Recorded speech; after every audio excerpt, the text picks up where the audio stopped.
Good evening, ladies and gentlemen. I'd like to welcome you to our August Public Schools Robeson County Board meeting. August the 18th meeting. We had to delay the first meeting, first Tuesday, because of some death amongst our board members.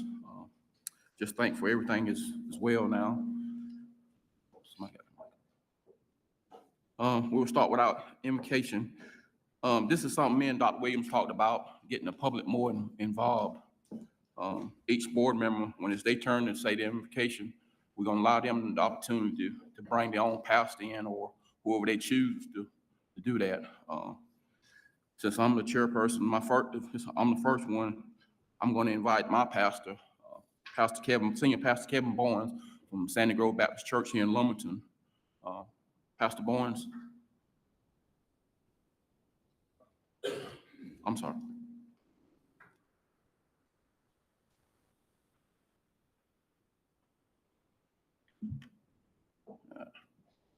Where's it?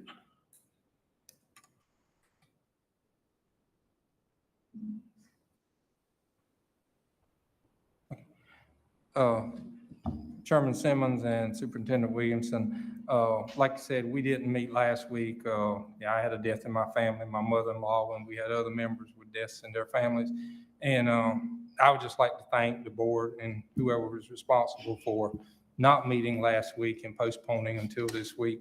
I appreciate the act of kindness for all those that had a part in delaying the meeting to the night. Thank you.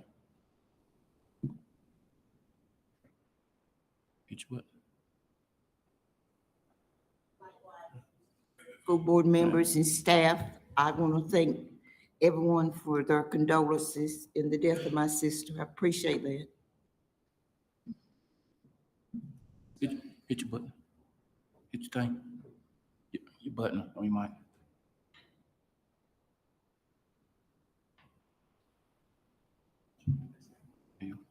Chairman Simmons, I'd like to say likewise, I had an uncle who passed. I think it spoke volumes when the board had took the move to postpone to a week later. And I apologize for any inconveniences it may have caused anybody in the system. You don't have to apologize for hearing this. Something we have no control over. Pastor Barnes. Good evening. My name is Pastor Kelvin Barnes. I'm the senior servant leader of the Sandy Grove Baptist Church here in Lumberton. I am a Christian, and my prayer tonight will reflect Christian values. All of you that will, if you'll pray with me. Dear Father, we thank you for the opportunity for the school board to meet tonight. Please, oh God, help them to come together to make this business reflect your vision and purpose for them being elected to this school board. Lord, may your goodness and your love be present among us tonight. Come bless this gathering with unity, hope, and vision. Lord, we pray tonight for unity. We ask that you build in all of them a deep respect for one another so that your school system may be one. Lord, we pray for hope tonight. Come stir your hope within their hearts and renew their faith. Lord, we pray for vision. And may your vision fill their lives as they seek to reveal your love. Breathe new life into their ideas and decisions and help them to build a team that has love and respect in its heart. Lord, come give them the inspiration to be the best that they can be for the students and staff of this great school system. May they be a shining example of your goodness and truth within this workplace. And as the teachers return on next week and the students the following week, God, we ask that you be with them and provide them with the resources necessary to educate our children here in Robeson County. It's in your son, Jesus' name we do pray. And all of God's children said together, amen.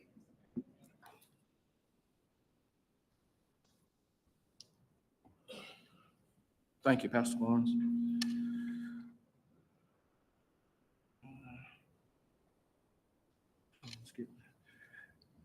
Mr. Chair, if we can, please, and before you adopt the agenda, if we amend the agenda, board member Mike Smith is still in the hospital, so he's not available tonight. So if we can strike through oath of office at this point, please, sir. Okay. Adoption of the minutes. Ms. Lawson, As amended. we have a first by Vice Chair Lawson, second by Mr. Vontae. It's been approved. Approval of the minutes, open session. Let's vote, Mr. Chairman. I'm sorry, need to vote on it. All in favor, by saying aye. Aye. Those opposed? The ayes have it. So I couldn't hear you.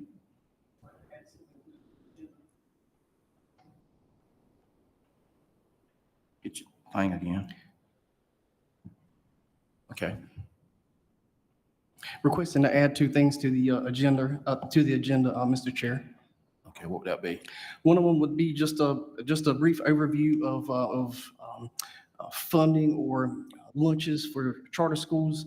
And the next thing is like a point of clarity about how we're going to conduct our meetings. Some items that you brought up last week or at our last meeting. I'd just like some points of clarification for that.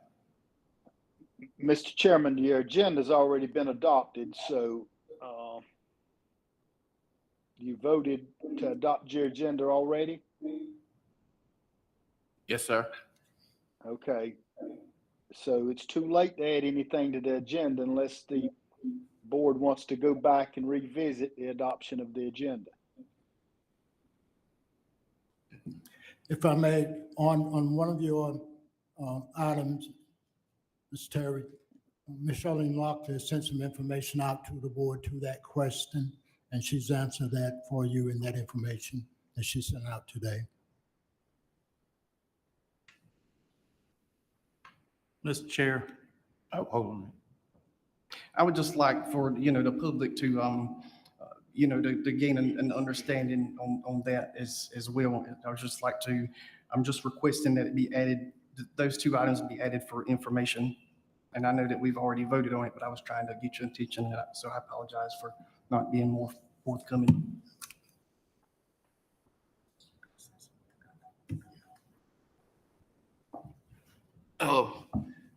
This meeting is going to be recessed, and then we can add it to the agenda then. Is that good enough? Mr. Brewer? Mr. Chair, before we adopt approval of the minutes, I think we need to go back and clarify some actions that this board took during the election of officers as far as the accountability of getting names and who voted to make our minutes correct. It's just for clerical reasons.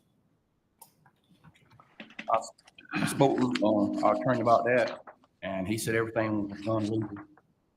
Okay, and I understood you voted, but we didn't have a tie vote. Yes, that's why I said I spoke with the attorney, and he said everything was done legal.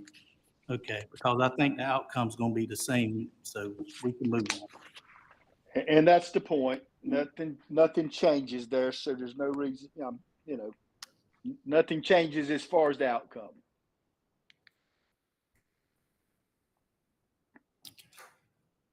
All right, next, approval of the minutes. Make Make a motion to approve the minutes. got a first by Ms. Lawson, who's the second? Mr. Gentry. All in favor, saying aye. Aye. Those opposed?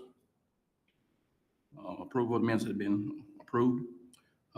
Information item, National Beta Club Distinction Award, Dr. Robert Locklear and Mr. Andrew Davis.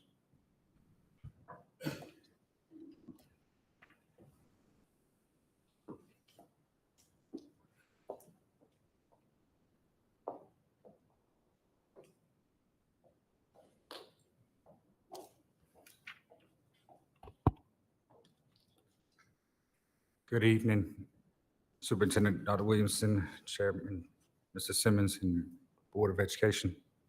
My name is Andrew Davis, Director of Curriculum Instruction. and welcome to this District of Distinction Awards presentation. The National Beta District of Distinction is awarded to school districts who induct qualifying students in all eligible grades 4th through 12th within each school. I applaud our superintendent who understands the value of Beta Club within each school. We were among 36 districts in the entire country given this award. This is a prestigious accomplishment. We were also the largest district in the country to receive the award. It is my privilege to present the District of Distinction Award to our school board members and superintendent.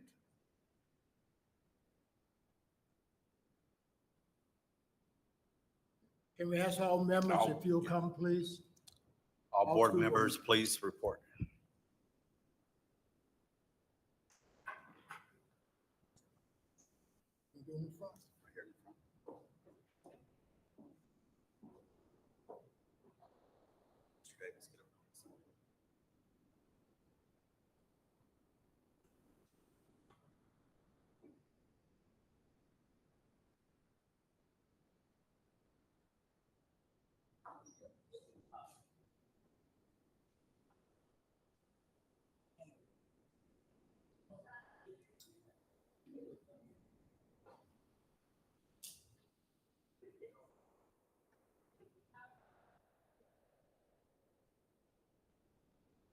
I do want to thank you, our board chair, and to the entire board. So thank you for listening for, this district, academic staff. We appreciate that, excited for all of our students.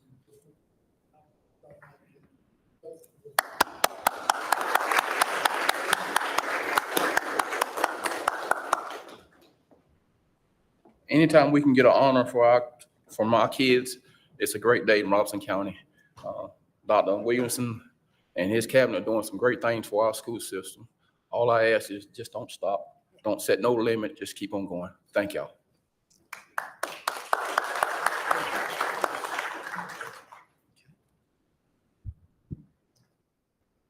I'm honored to be part of the public schools of Robeson County School District. The National Beta District of its distinction is awarded to school districts who demonstrate a commitment to academic excellence, leadership development, and service involvement. I'm proud of the schools within our district for maintaining active and thriving Beta clubs. Please join me as we call out the following schools and congratulate them on their accomplishments. And we'll begin with District 1, represented by Chairman John Simmons. And we would ask that our at-large board members, Mr. Leach, Mr. Brewer, and Mr. Gentry, please report to the front at this time to be part of this celebration.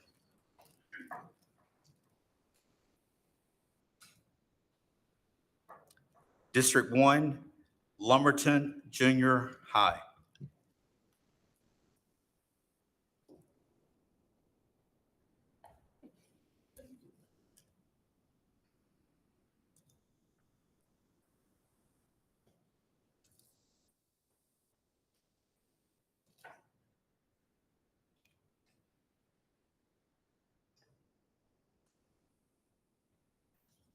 At this time, we would like for our District 2 representative, Ms. Melissa Davis Ocean, to please come forward.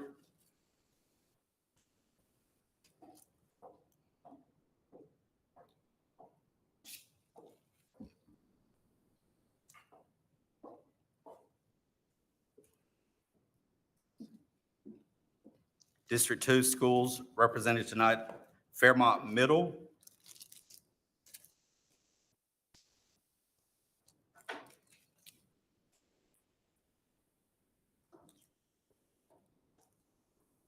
Rosenwall Elementary,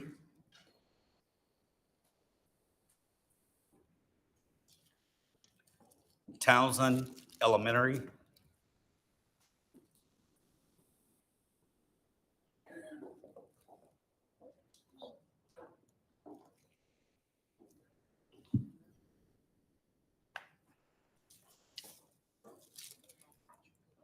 congratulations. Congratulations.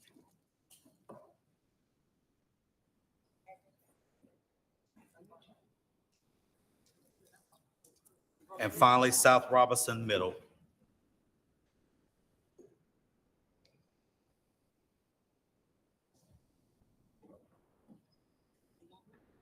Congratulations.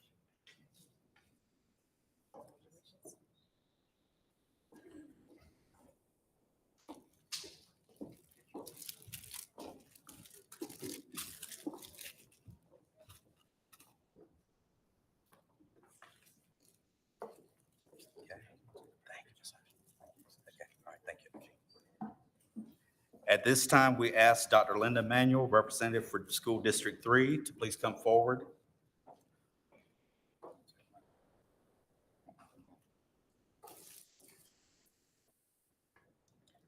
Robeson Early College.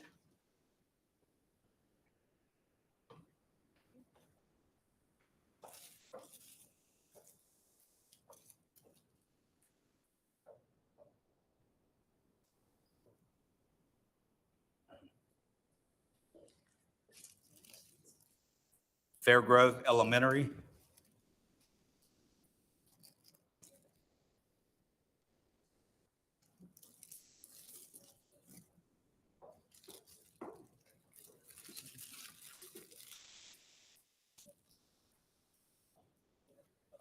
Fairgrove. That's okay. Magnolia Elementary. Is not here. Is there anyone here for Fairgrove? Mr. Wheel. Okay, Fairgrove, she's out. We just want to remind the audience and the public that Ms. Tawana Curry, principal at Fairgrove Elementary, is still recuperating. And at this time, we want to keep the family in our prayers. And we accept the award on behalf of our faculty and staff. Magnolia Elementary. Mr. Magnolia. Piney Grove Elementary.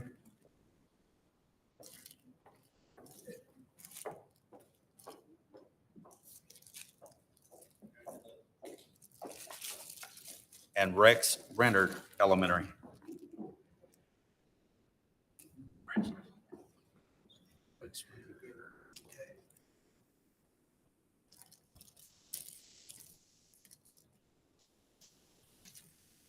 Congratulations.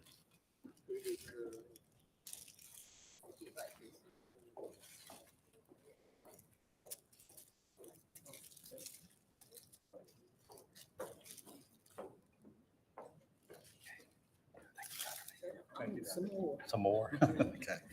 At this time, we ask District 4 Representative, Mr. Terry Locklear, please come forward.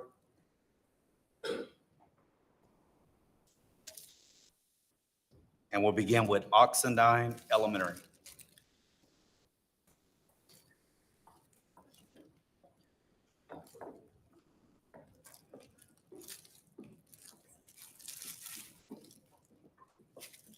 Peterson Elementary.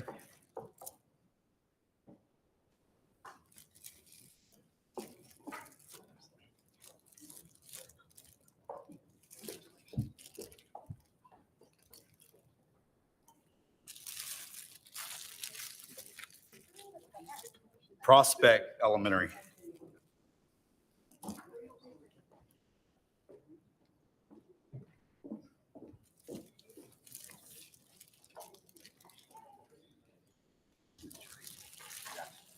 Congratulations, Mr. Brooks.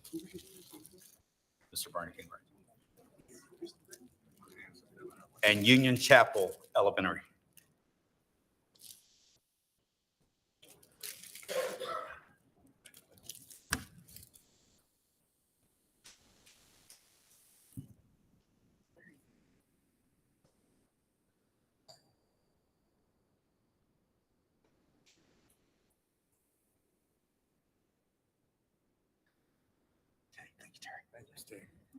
At this time, we ask Mr. Craig Lowry, District 5 Representative, please come forward.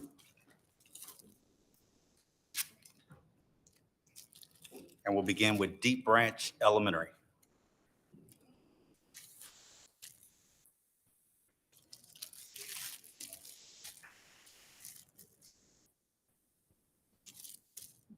Pembroke Elementary.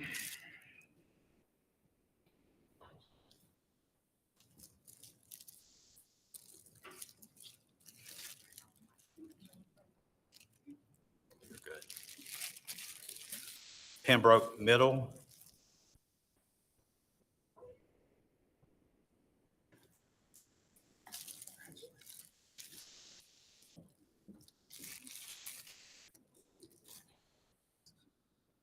Purnell Sweat High School,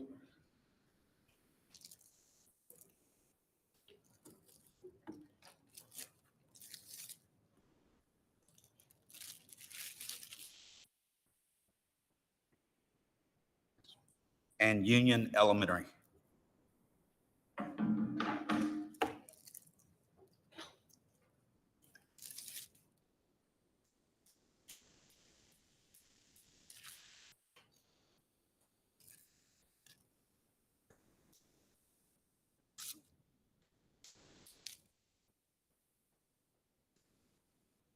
Thank you, Ms. Gray.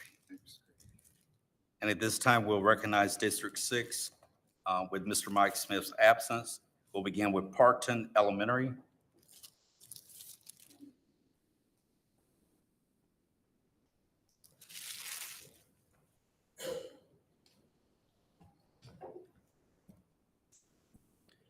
Red Springs High School.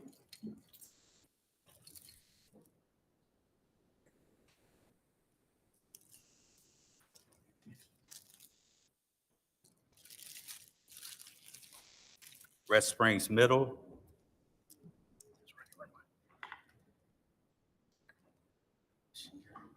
We do have football tonight for Yes. those high school principals. Red Springs Middle, yeah. St. Paul's Elementary.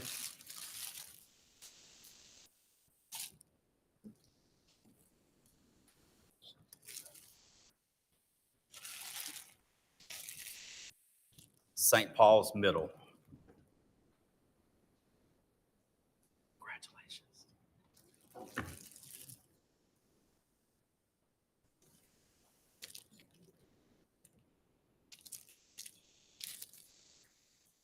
And St. Paul's High School.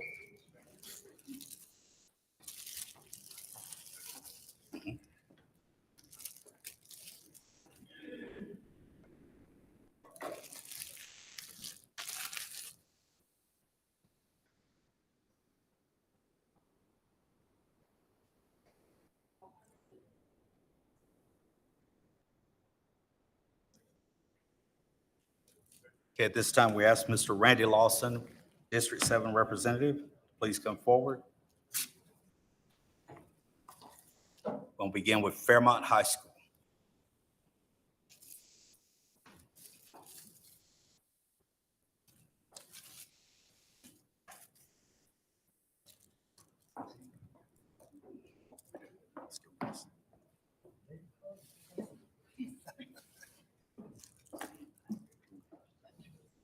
Long Branch Elementary. Excuse me.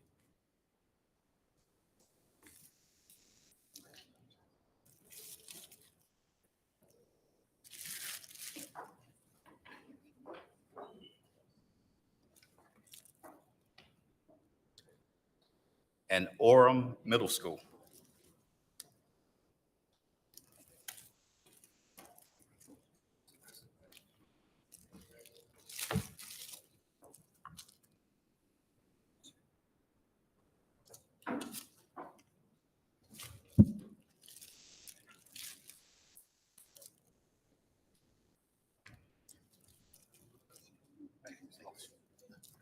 And at this time, we'll ask Mr. Trey Britt, District 8 Representative, please come forward. And we'll begin with L. Gilbert Carroll Middle.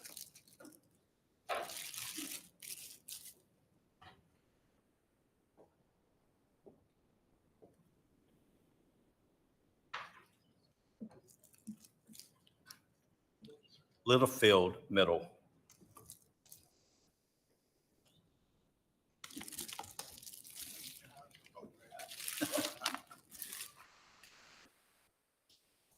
And finally, Lumberton Senior High School. No one here from.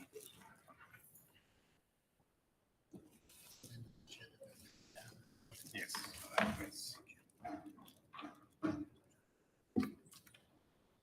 Some of our schools were also designated as schools of distinction. In order to become school of distinction, you had to have increased your enrollment by 10% from the previous year. Our schools of distinction for this year were Orem Middle School, Deep Branch Elementary, Fairgrove Middle Elementary, Fairmont Middle, Magnolia Elementary, Oxendine Elementary, Parkton Elementary, Prospect Elementary, Red Springs Middle, St. Paul's Middle, Townsend Elementary, and Union Chapel Elementary. So as you can see, we are very proud of our schools, and every other school and all schools were also National Schools of Merit. Again, we have set the national standard for Beta Club, and that came from our state representative and our national representative. I'm very proud of our sponsors and our principals who have really embraced our Beta Club. I'm proud of our superintendent and our chairperson and our assistant superintendents for allowing us to come together and to unite under Beta. We are just so excited for them, and we appreciate them. I hope you feel pride in this award. National Beta has over 500,000 active members and 9,000 clubs, both nationally and internationally. Thank you for your continued commitment to academic achievement, character, service, and leadership. These 4 pillars have been the foundation of membership in our organization, and each of our schools is an ideal representation of all of those values. So again, I say thank you. And Mr. Davis, I want to say thank you. You headed this effort up for us from the district level. Well done. Congratulations, sir.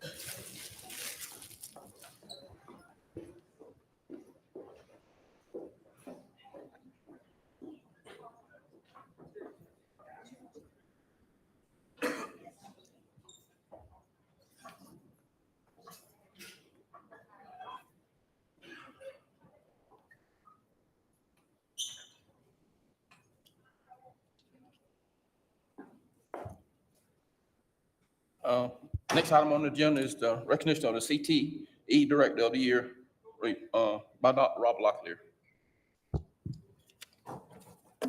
Chairman Simmons, Superintendent Williamson, board members. At this time, we would like to say congratulations to our very own Herman Locklear, who was named Career and Technical Education Administrator of the Year for the Sand Hills region during the 2022 CTE Summer Conference.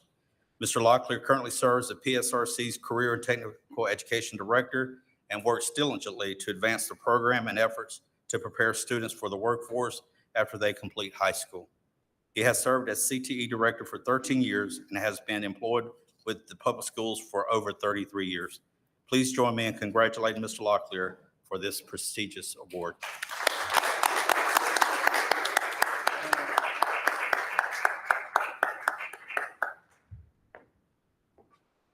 I didn't know I had to say something.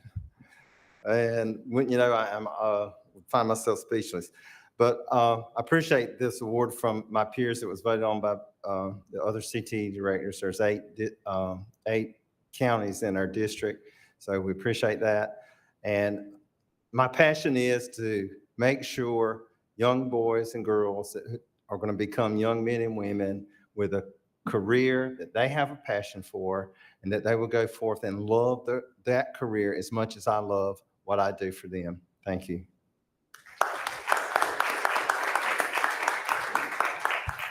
And again, Herman, thank you so much. You do an outstanding job. And always keep in mind, your peers always have a choice of how they vote. And so they recognize your work and voted for you. Congratulations. I want to add a caveat that many people don't know. He's the best pound cake baker in the world. If you can just get him to bake them.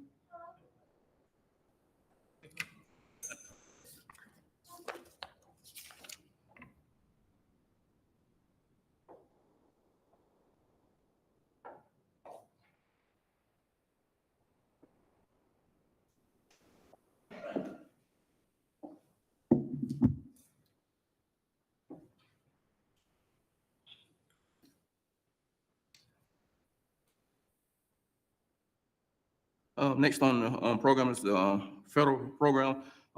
Ms. Jennifer Freeman.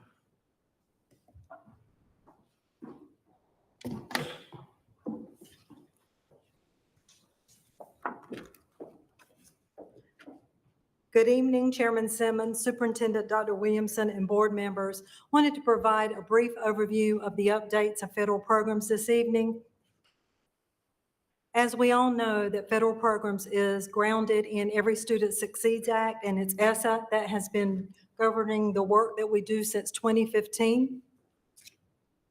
The ESSA guiding principles are to set high expectations, focus on achievement gaps, engage parents and community through feedback and data, creating processes for identifying and improving failing schools.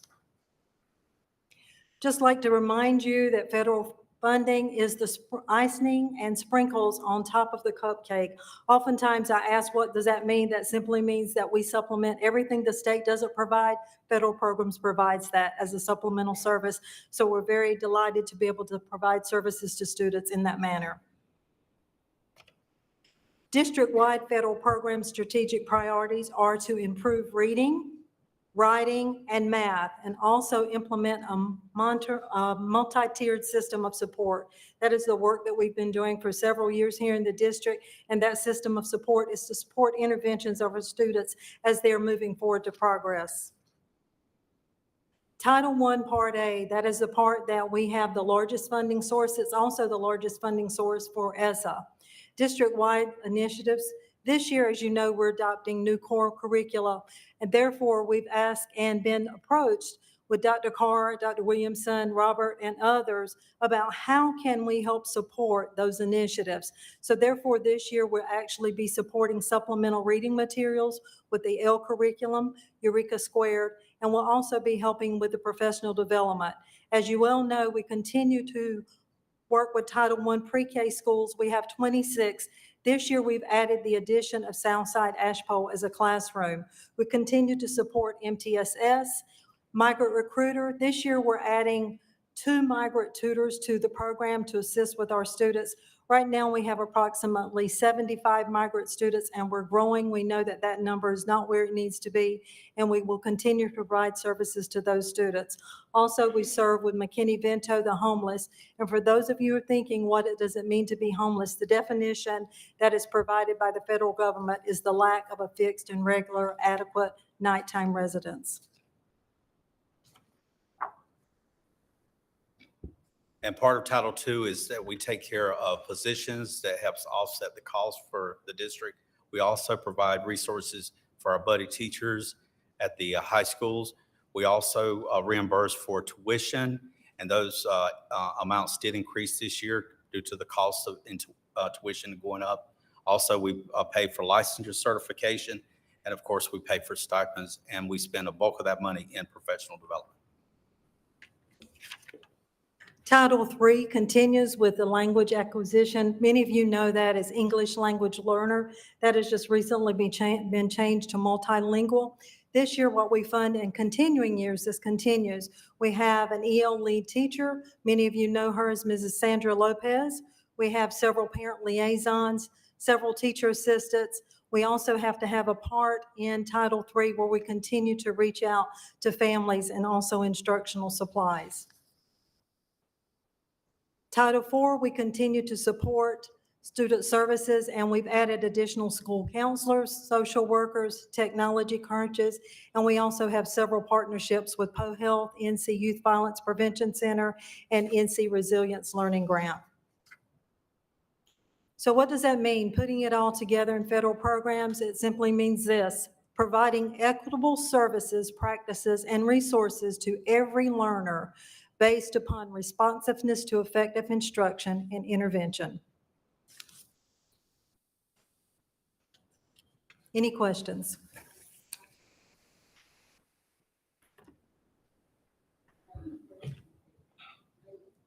Am I recognized? Yes, go ahead.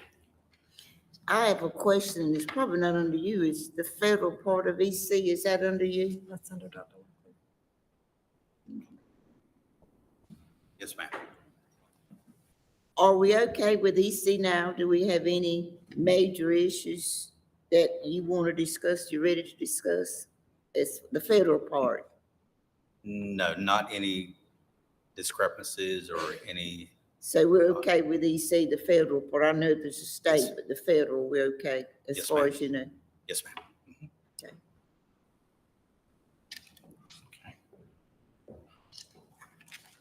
I do, Mr. Chair, will you indulge me a minute?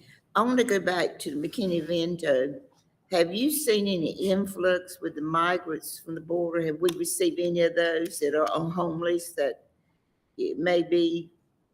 Yes, ma'am. Actually, we are growing. Right now, we actually have almost 300 students that have been identified as McKinney-Vento and homeless. Several of those students are immigrants as well as migrants. What you'll notice in that population is there's a cross-reference all the time. You may have a student who is migrant, but also that student is English language learner. That student may also be an immigrant. So they can carry cross-categorical in many titles and many layers of needs and many layers of services. Thank you. Anyone else? Thank you, Ms. Freeman, Dr. Locklear. Next item is the LAP, Robeson County Alternative Transition Plan. Mr. Bobby, you? Mr. Bobby Locklear, okay. Good evening, Chairman Simmons, Superintendent Williamson, board members. As you received in your package, you should have gotten a small pamphlet entitled Revised LAP and Robeson Alternative School Program. Within this, our team has come together and worked diligently over the last few months to ensure that we continue with our services at LAP to accommodate those children that may have fallen behind for whatever reason during their high school career, but also based upon general statute to begin to incorporate an alternative program for our students who may have behavior issues or other issues in our school as an alternative to simply long-term suspension. So if you looked at your program, if you looked over the pamphlet, you're going to see that the two programs mirror each other almost exactly, except for LAP children and their parents apply for that particular program. So children realize that there's a need and say, hey, an alternative setting or a different setting than the traditional high school may be what's best for me. And we met with our high school principals today, and they are in the process of getting those applications over to Mr. Blue and his staff so that when we start day one, those children that are going to LAP or need that additional assistance can begin on day one. A couple of the changes that we've made to LAP, and again, these will be reflected in what we call RAS, which is the Robeson Alternative School. LAP students will be able to obtain 4 new credits with the addition of 2 credit recoveries per semester while they're there. We've also, an addition that we made to this pamphlet that we had conversations with Mr. Blue about is the opportunity for those children to attend summer school. So they have what they can earn during the regular semester, but also have the opportunity to attend summer school, just like any other student. Another major change that we've made here, as opposed to using, I think, Moodle as our curriculum that's been in place at LAP over the last few years, we have transitioned to Apex. And Apex is a platform that is designed to meet each student's individual needs. Someone at the home school will assign the modules and units for the students who are at LAP, and they will be graded there, and that will provide them their grades that will go back to their home school. In terms of staffing, we have fulfilled a full-time school counselor who is now on site. The school last year also had a full-time school social worker. We have also, through the addition of funds, we have a resource officer that will be split between that particular location and, if I'm not mistaken, South Side, which is just a block or 2 away. So we have already met the staffing needs there. We have a school nurse that will rotate there at least 1 day a week and is available if needed, along with YDS as well. Transportation, as you're aware, is provided from the home school to the LAP location. Now, the transition to RAS. As you're aware, we long-term suspended a little over 100 children last year from our schools. Now, we did provide those children the opportunity to participate virtually as opposed to just saying your behavior deems that it's best that you're out of school. So a lot of those children were able to continue. But this year, we have a setting that is going to fulfill their needs a lot better than virtual does.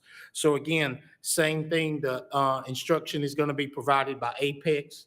We're not going to change a child's schedule, whatever they were enrolled in at the home school, they're going to get that same instruction back at the alternative setting.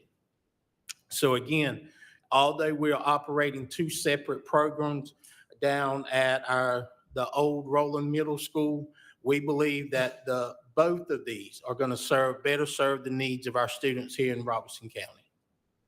And also included in your packet as well was the timeline or the process of how a student gets from their home school, how that decision is made for them to attend RAS, our alternative program.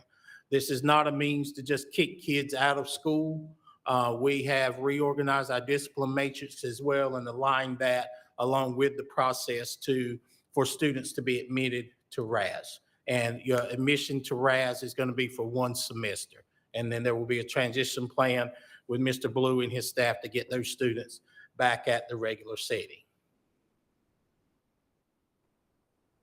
Mr. Cray.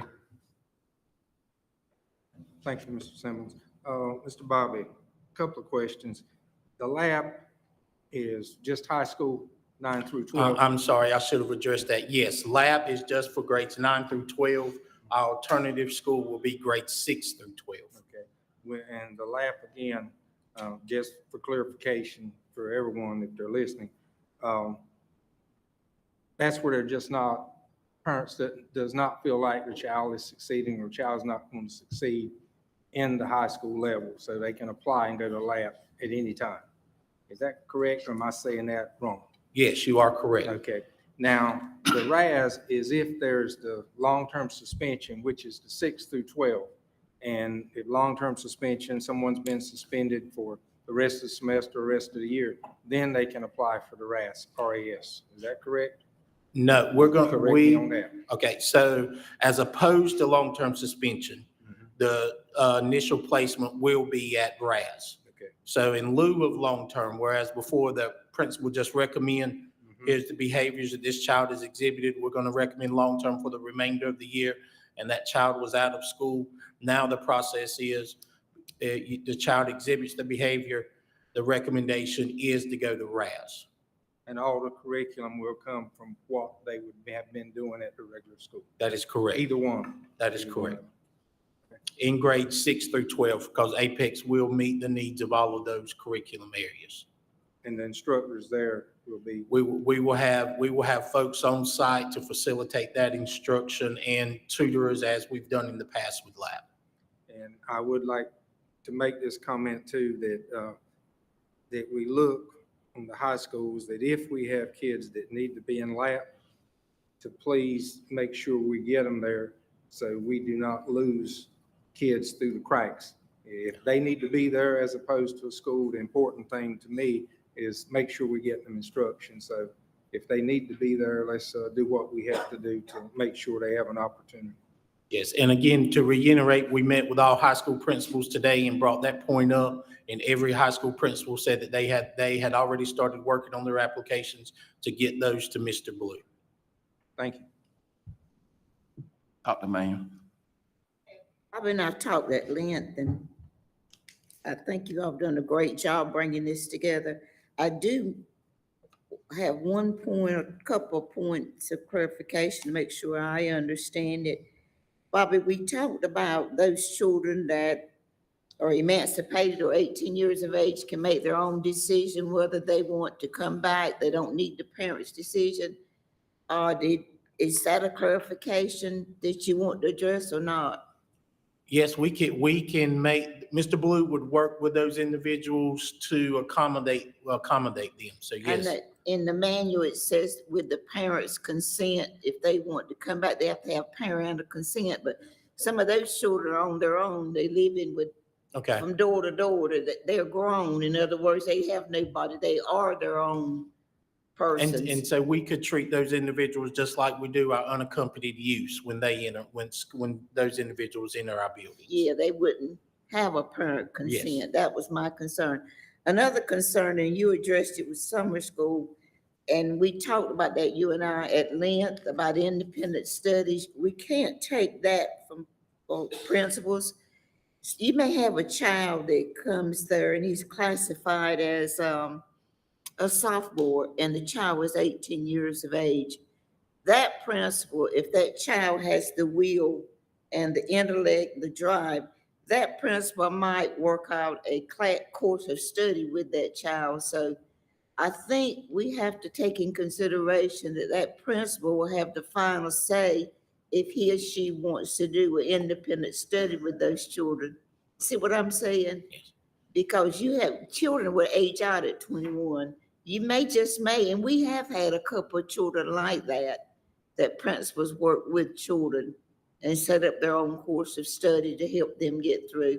So I didn't want to cut anybody off with these rigid requirements that where there's a child that really wants a diploma and doesn't fit into the RCC mode. You see what I'm saying, Bob? Yes, and so part of that conversation would be that the homeschool principal is still going to be Yes, in sir. control of that child's schedule. Yes, sir. But while that child's at lab, that's where the workload's going to be the 4 and the 2. Yes, sir. Yes, sir. Mr. Terry. Hey, Mr. Bobby, good work on this. Just a quick question in terms of the learning management system. I know it says here that Moodle was used in the past, and we're moving toward this new system called Apex, and it notes that Apex is the norm in most alternative settings, aligns with standards and that sort of thing. And I do understand the importance of it, the emphasis on mastery versus seat time in terms of allowing students to just move forward as they master the content. Is there any additional cost for this system? And another question, another follow-up with that would be, is Canvas sort of impossible for this to leverage that system for this setting? And so I will defer part of that question to Dr. Locklear because him and his team worked on bringing Apex in, but it's my understanding that Apex will feed into Canvas. There is a piece to allow that to happen. Now, the cost portion, I will leave that to Dr. Locklear.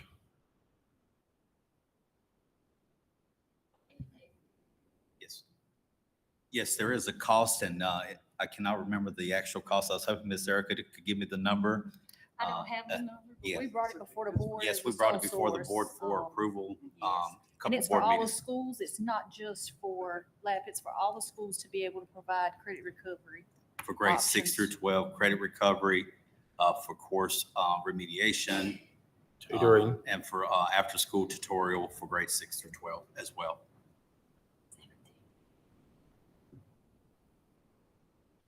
And because I really like the idea of this being aligned with the standards, and since you mentioned that it does synchronize with Canvas, can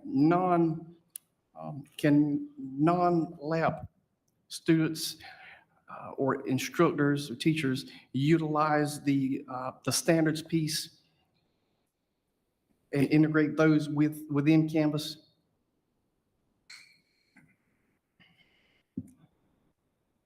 They can, and Melissa, if you'll talk about our long-term subs that's actually going to use Apex. Yes, sir, that is correct. So therefore, everyone is getting the same opportunities in education, but our long-term subs will be able to access that information as well.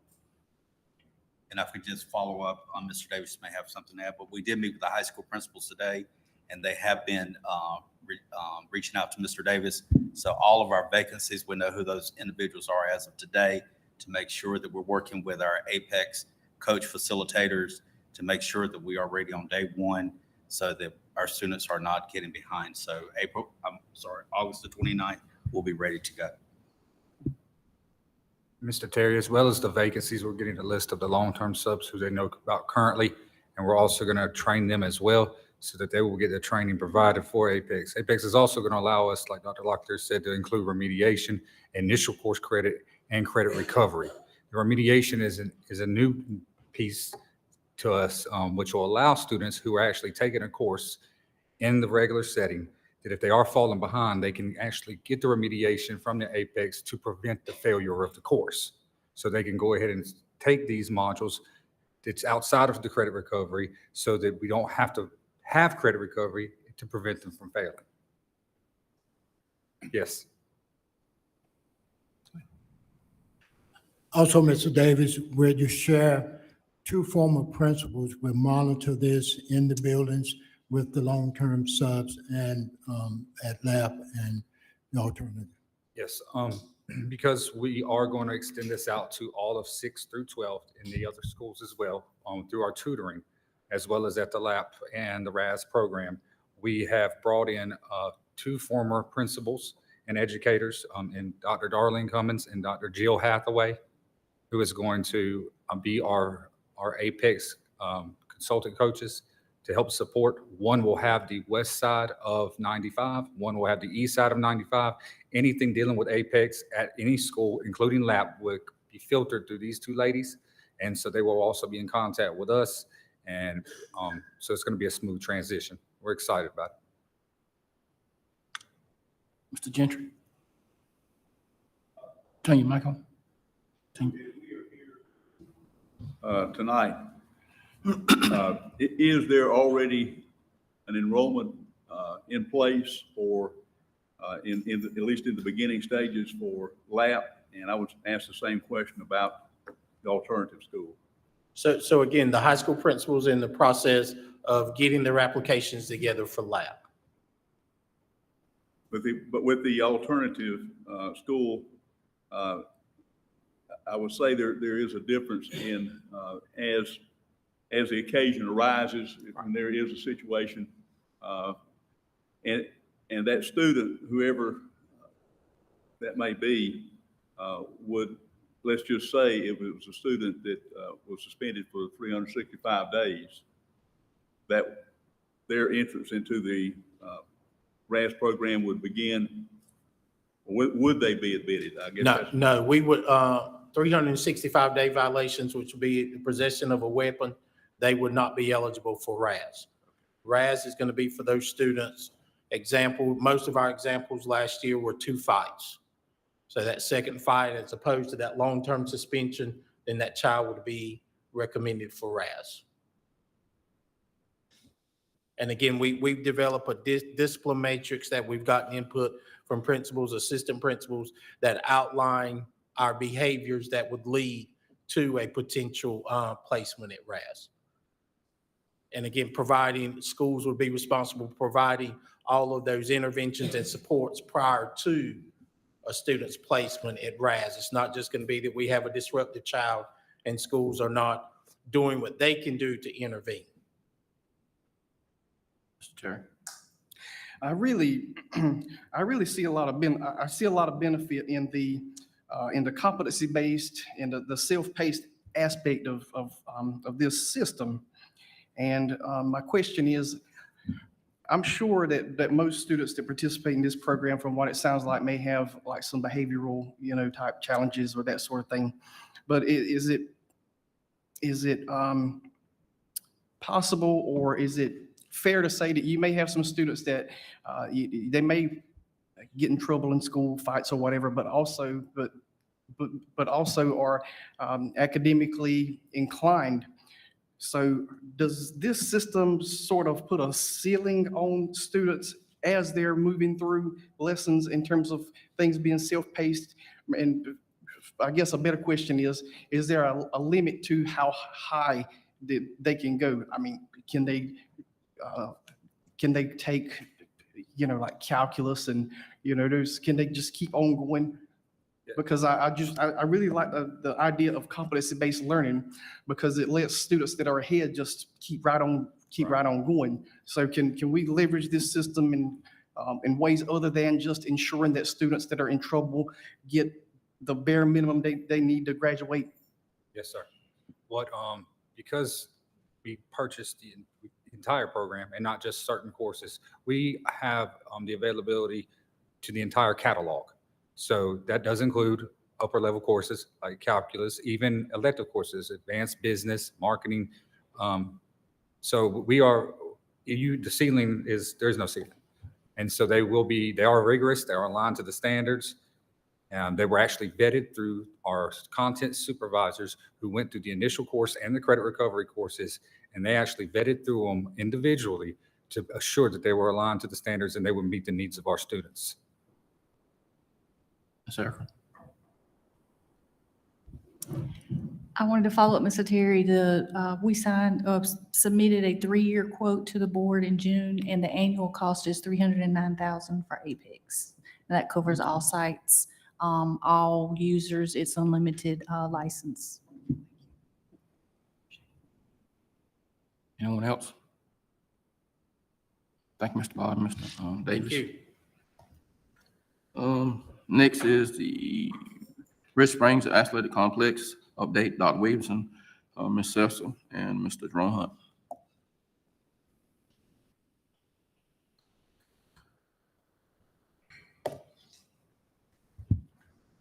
Good evening, Chairman Simmons, Superintendent Dr. Williamson, and board members.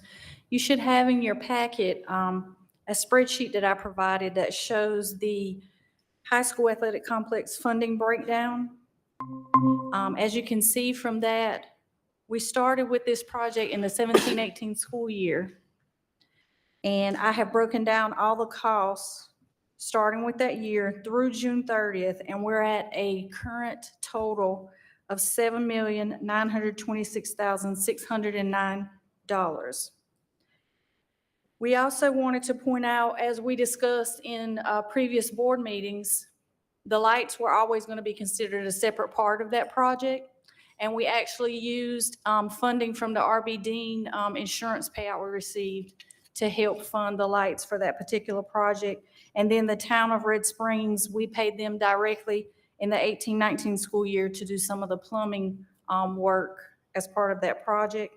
We also brought forward to the board in a separate transaction the undercutting that came in way over at $472,000 with Anson Contractors. So as you can see, we're under that budgeted item of $7 million based on these other items that were acted on separately at each board meeting. Can answer any questions anyone has. I think we're in the final phases. Mr. Jerome may want to speak about that to see where we are on, I'm sorry. Do we have any more outstanding bills and stuff for this complex? What kind of more, so this is it, this is the last thing. All right, well, I did see on our capital outlay, our capital projects and stuff, we did have another $800,000 going into this project for bleachers and for the football field. Correct. That was not part of the original project. It was going to start with the baseball and softball, expanded to track, and now we did bring that forward for a separate approval process to continue and complete with the football stadium. But that project, I don't believe has started yet, so that wouldn't be included in any of these totals. Okay. Anyone else? Mr. Craig? Project, and I will say, if you have not been by Red Springs High School, when you have to go past the high school to see this facility, you need to take time out of your day and go look. It's unbelievable. But I would like to thank the board, and I know, this is a lot of money, and I'm probably going to say I'm as tight or conservative as anybody on this board. But the last couple of years, and I could go through the whole list of if it was purifiers, if it's air conditions we're working on now, roof replacement, whatever we've done, we've come to a point that we say we're going to do these projects and we stick to them. And I think that is extremely important because you look, this started in what, 17 or 18. And it would have been easy a couple of times to have said, no, let's stop. And when you do that, then it's 2 years, it's 3 years, it's 5 years, it's 10 years, and the price keeps going up. And I will give one example, and this was well before I got on the board. I was in child nutrition. We were supposed to build a cafeteria at the school and some classrooms. And Mr. Lawson, you might have been here then, might remember it. And it got put off about 10 years or so. Well, the classrooms didn't get built. The money was gone and the cafeteria got smaller. So, it's imperative when we go with these big projects that might cost a lot, be it whatever it is, a tennis court or classrooms, that when we start looking at them and if the money's there, to me, that we continue them and get them finished. Because I think it's a credit to the board and to the school system when we can start a project and finish that project to completion. And that's what's going to happen here.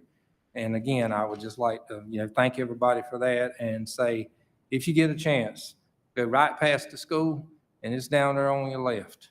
And it's a good looking facility. Thank you. Anyone else?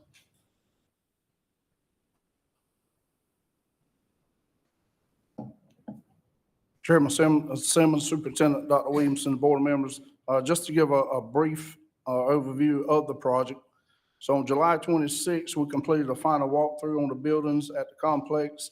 The walkthrough was completed by the engineers from LL&J, Principal Jamal Campbell, along with a group of coaches from the high school, board members, Mr. Vontae Leach and Mr. Craig Lowry and myself. The buildings consisted of the softball and baseball dugouts, the press boxes, ticket booth, concession, locker rooms, and the public restrooms. There were a few nicks and scrapes, which is to be expected during the construction process. All that's been taken care of at this time, and those buildings are complete at this time. The Musco Light Company came out last night, as a matter of fact, tested the lights for the first time. The lights just look amazing. The complex looks amazing under the lights. And I have a couple of pictures. There's actually a picture up there now of that's the baseball field. And these are state-of-the-art lights from Musco. Ants Construction is in the process of completing the track, grading all the dirt areas and overseeding with grass seed. Also waiting on 2 exterior gates. Once these items are complete, we'll set a date for a final walkthrough with looking at the softball field, baseball field, the track, parking lot, fence areas. LL&J will come behind us and do a walkthrough themselves. And once any flaws have been taken care of, the keys have been turned over to PSRC and Red Springs High School. Principal Campbell will set a date for a ribbon cutting ceremony, and we'll officially open this complex. Cole, that's the softball field there, and then we've got a video also of what these lights can actually do. Those are the lights on the baseball field there.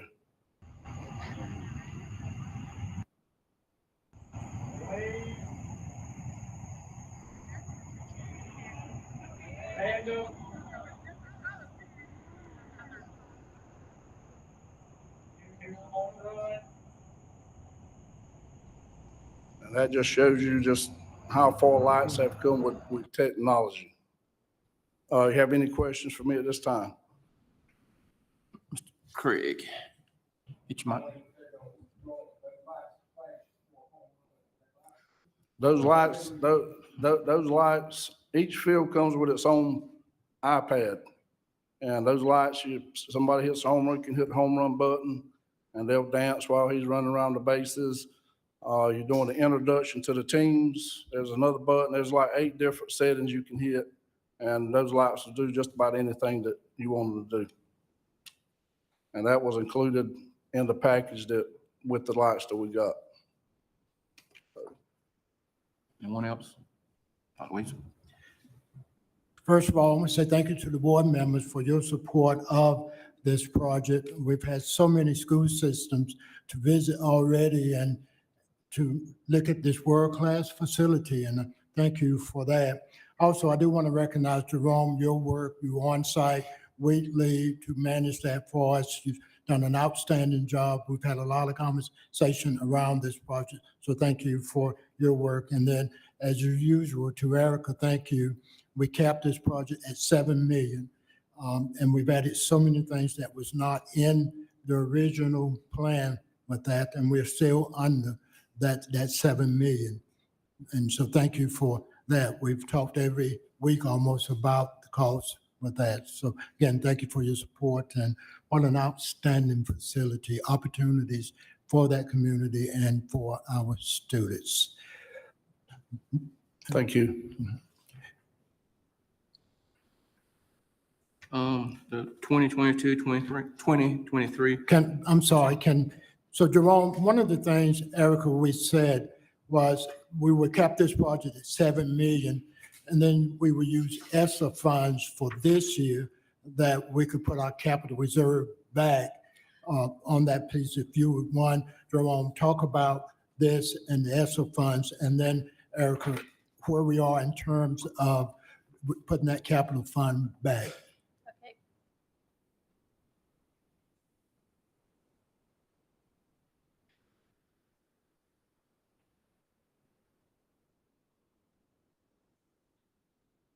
So if you look at the rendering there in front of you, the first one is Purnell Sweat. And these buildings will be at 100 by 175 feet. And that's what the outside of Purnell Sweats would look like once it's complete. And it'll sit behind the field house that's there now. Over on the next page, you'll see where the batting cages will go on each side. There in the middle, you'll have a dressing room for the boys and girls, offices in the middle, and storage rooms. And then the area out there in the front, a 50 by 175 would be, if you'll turn over to that page 3, that's what that would look like, that empty area. That would be turf for them to do all kind of multi-purpose drills, different sports, weight training in class. And then you see the weight training equipment there. And I think that's 16 racks is what they have there. If you'll turn on over to St. Paul's High School, and that's the rendering of St. Paul, what it should look like on the outside. And again, both of those buildings are the same size. The difference between St. Paul's and Purnell Sweat, if you'll turn over to that next page, St. Paul's will actually have locker rooms in it. And those locker rooms will be big enough to dress, I think it's 70 players in each locker room. There's also boys and girls dressing rooms in there. There, you see where their batting cages will be located on each side. And those batting cages are designed to, when they're not in use, they're on a cable, so you can push them up against the wall and they'll be out of the way. You get ready to use them, just pull them out and use them. So that's basically the difference between those two facilities as the locker rooms. And you see, if you keep turning, you'll see pictures of the lockers that we're looking to put inside those locker rooms also. And that last page is what the batting cage nets will look like, how they'll look on that cable when they're in use and when they're not in use. Have any questions? And the coaches, the ADs, principals, staff from here, everyone was involved in this process. And this may be the first building process with athletics that everyone was involved in and got it right. The reason we're in the shape we're in now is, in the past, they would come out and build buildings and say, here you go. And whatever they gave you, you had to take. And sometimes they weren't functional. And that's the reason that we're having to do this now. And we appreciate you guys stepping up and taking care of this. Mr. Terry.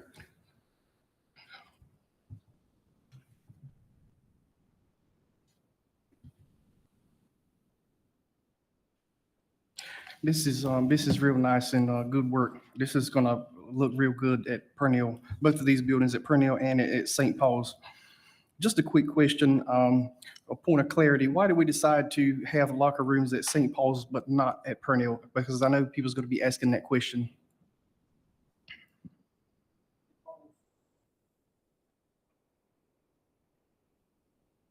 So St. Paul's Fieldhouse currently is just obsolete. Their locker rooms are like a 20 by 20. And I don't even know how they function over there now. Perno Sweat Fieldhouse, their locker rooms are fine. They're big. They got plenty of lockers in there. They don't need lockers. They can use those lockers for football. St. Paul's definitely needs lockers. And St. Paul's is one of the biggest growing communities that we have now. So that's the difference in the lockers and no lockers. Anyone else? Mr. Lawson? Mr. Jerome, these are also functional for classroom instruction, correct? Yes, sir. For the Yes, weight sir. room. I want the public to understand that it's just not for sports, that everything, weight training, other things are going to be flowing through there. Yes, sir. During the school days, they will be used as classrooms. They will be used for boys and girls. And even after school, they'll be used for boys and girls for extracurricular activities. Right. Yes, sir. So Dawson, thank you. You made Ms. Freeman happy by raising that point, correct? All right. Right. Right, thank you. And to drive that point home, we are using ESSER 3 funds, and part of expanding that is in direct response to COVID in spacing of students, because as the facilities existed now, there were no way to meet those spacing requirements for COVID protocols. Mr. Craig? Mr. Lawson, I just wanted to add the part about these facilities are for male and female, and they can, anyone, if it's a weightlifting class, can sign up. And it's important that everyone does know. And the batting cages you see is not just baseball, it's softball. And these places are large and bring in volleyball teams, soccer teams, men or women. Anyone would have access as far as using these facilities, basically after school or in some cases during school. So that's been one of the things that we did talk about when we started looking at these. And I'm ready to start digging. Mr. Henry? Mute your mic. Yeah. What is the projected date on start and completion on these two projects? So, yeah. So LL&J, they're currently finishing up the plans. Talked to them a couple of days ago. They should have those finished in a couple of weeks to get those ready to go to DPI. I think the problem is once it goes to DPI, the last time I talked to Mr. Bobby, it may take them 3 months to approve it. And then once it's approved, we'll get back and get the bidding out and go from there. So yes, the plans have to be approved by the Department of Public Instruction in the school construction building before we can move forward in that department. And then, as Mr. Jerome indicated, once they come together with the approved plans, the engineers have indicated it's a 40-week timeline for the building itself. So we would be working with the vendors once they put bids out for all of the indoor, the equipment and all of that in conjunction, having those going on at the same time. But the building itself is 40 weeks out. We have until September of 2024 to spend these funds, and the federal government has indicated there are procedures in place for an 18-month extension beyond that if necessary. So we are within a good time frame with those deadlines. Mr. Lawson? I just wanted to say thank you, Mr. Jerome, and thank the board members, Vontae, and the ones that y'all went and looked at to get an idea for this to move forward, all the ones that were involved in it. It just shows working together and coming together and collectively, and the ideas that were used, it looks like it'll be a good fit. Anyone else? My light's on and Go may ahead. I go? Go ahead. I just want to reiterate what Mr. Craig said. If you remember when we started discussing this, I brought up Title IX. You have to be careful. This is not a boys' locker room. even the pictures here of the male in this locker room, we have to be careful with Title IX because girls will use this, I hope, as much as boys. It depends on the scheduling, how athletic directors schedule and principals schedule. So I'd be very careful in anything I produce and make sure we got some girls in this locker room scenarios. Right, Jerome? And then in this multi-purpose classroom, there will be a girls' locker room and a boys' locker room. Thank you. Thank Yes, you. ma'am.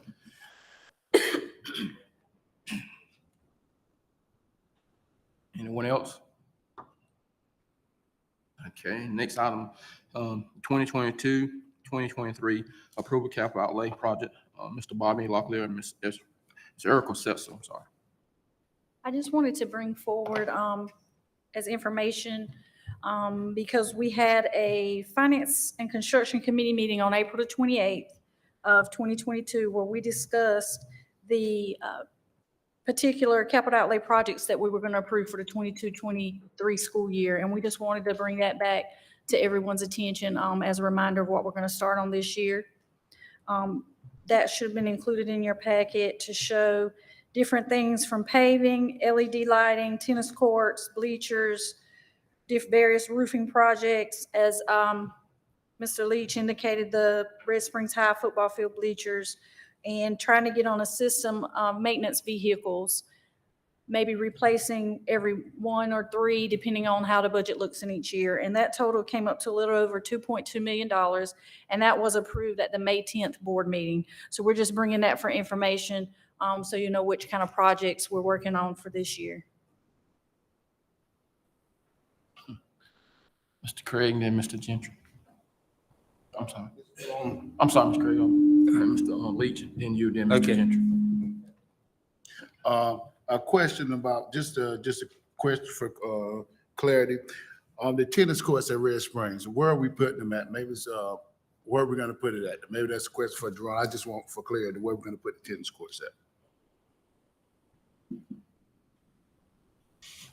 So the tennis courts at Red Springs, that's something right now that we're still kicking around. Okay.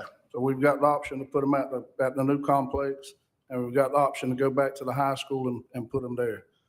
The problem we're having now is finding companies to be able to come in and do the work. We've called several companies about tracks, tennis courts. We've had companies tell us they're anywhere from one year out to 2 years out. The earliest we're gonna be able to get anything done with tennis courts is gonna be sometime in the spring. And we talked to several companies. That's where we're at right now. But the tennis courts there, we're still kicking that around and still have those 2 options. Okay, good. I would like to see them in a new complex, but that's just me. Mr. Craig.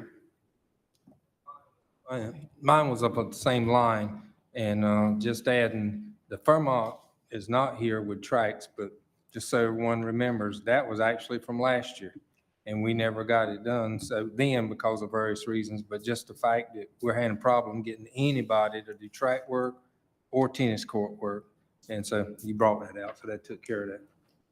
I was going to bring that up next, Mr. Craig. Thank you. That the 21-22 carryover projects are Fairmont High School track, the buildings which we've discussed with St. Paul's and Purnell, and the renovations at Shining Stars Preschool. Those are still continuing as we go.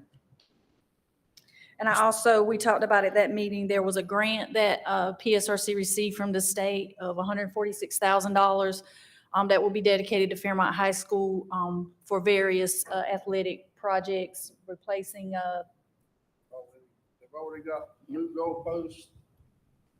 Out of that money, they've already got a new set of goalposts. They've got a new 40 by 30 storage building that's being put up now. They're gonna renovate the press box, which they want to wait till after football season to do, and then renovate the softball dugouts. So that's the plans for that money. And that was what they call a SCIFI grant, a K-12 athletic grant that came directly from the state as part of the budget. Any other questions I can answer? As I recall, several months ago, Rex Leonard School parking lot was identified to be replaced. Has that happened? Rex Renner's finished. Okay. Okay. Yes. Yes, sir. I also wanted to mention as part of the capital outlay and why we have to kind of pick and choose which projects we do in each year. As you know, we get a limited amount of lottery funding, and when we first applied for the needs-based grant, the rules surrounding that grant indicated the state would withhold our lottery funding. So we went for a time when we received that first application where we didn't get updates to our lottery funding. We had a balance of 5.9 million. With the projects we've been doing over the years, we just received checks from the county totaling 5.2. So that's going back in our capital outlay for the prior year. It's going to get recorded as a receivable for 21-22. So that's why we kind of ease into it so we can replenish those funds as we go along and make sure that we stay whole and keep a healthy fund balance in capital in case anything comes up. But those funds will be coming back to us. The county dropped those checks off 2 weeks ago. One more thing, I'm sorry, I apologize. We just also wanted to update, it wasn't a part of this original plan. The bleachers at Rosenwall, we have received the necessary quotes for that, and we're going to be moving forward with installing those electric bleachers there at a cost of $58,606. So that project is moving forward. Any So other that questions? falls under the 90,000, and so that's why we stamped that and we're moving forward. Thank you. Yes. Yes. Anyone else? Thank you. Thank you, Mrs. Now we'll move to the public comment section. Ms. Allison Freeman.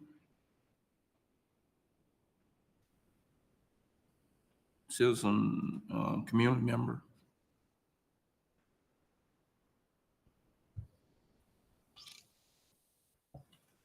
Dear Hold Chair. on for a minute.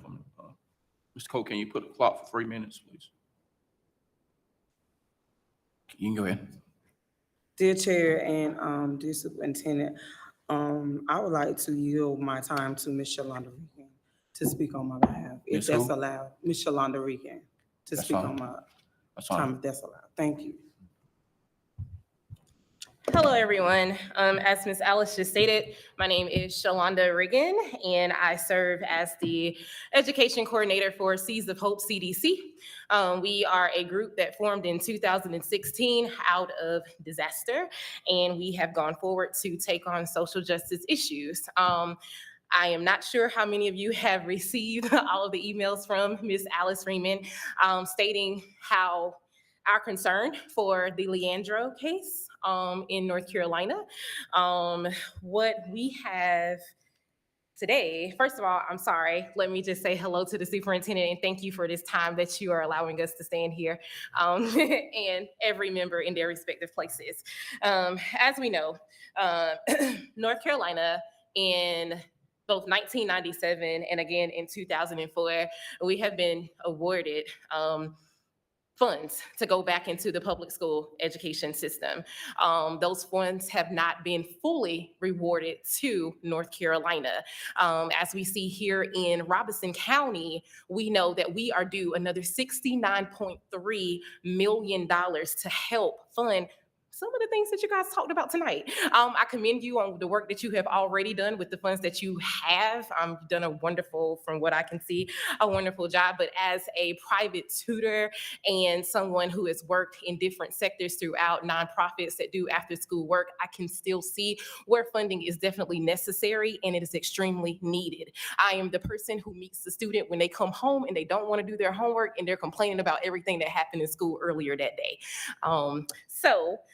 With the $6.3 million, of course, we understand every child NC has done a wonderful job creating these one-sheeters.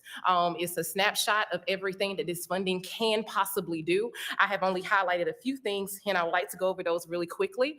One of the things is, well, starting with the 161 more North Carolina pre-K slots that will be offered. As we know, pre-K, it helps a child to build strong foundations in social, pre-academic, and general life skills that will give them, a long social that would help them beyond school into their lives. So also, I don't want to miss this in case my time runs out. I really want to say it will also give us just an even playing field for our students to go on and compete in a collegiate level.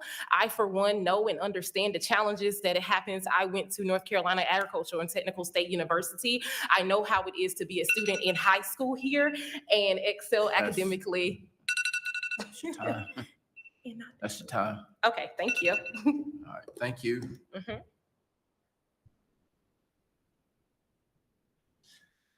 Action items. EC related service contract, Dr. Robert Locklear.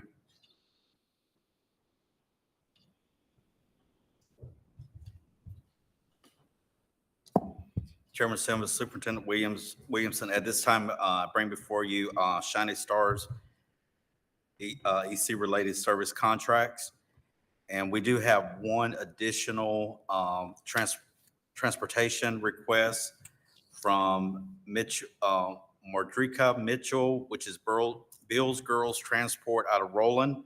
And they have met all the requirements as stated in the contract, and also with our OT, PT, and speech.